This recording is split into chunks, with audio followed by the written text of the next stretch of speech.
Kalingap Edo at Beyonce. Tila susunod na nga daw kasi itong dalawang ito.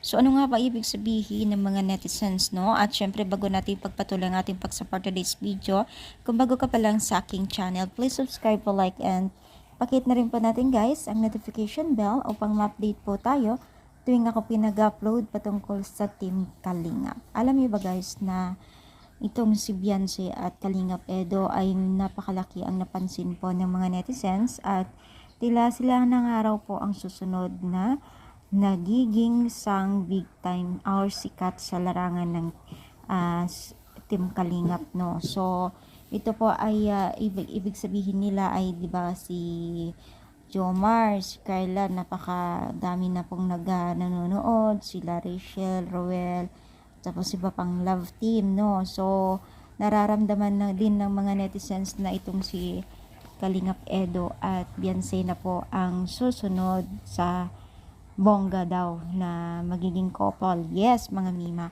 Why not, no? Kasi may potential naman talaga na magkakaroon ng ganitong sitwasyon. Kasi unang-una, ang dami na pong nagmamahal kay Beyonce at Kalingap Edo. Marami na po talagang nag-aabang sa kanila. As in, marami na po. Kaya naman po hindi malayo talaga na ganito ang kakayanatnan ng kanilang pagiging isang love team. Yes, mga mima, no? So, sana nga tuloy-tuloy po yung ganitong sistema ng pagsuporta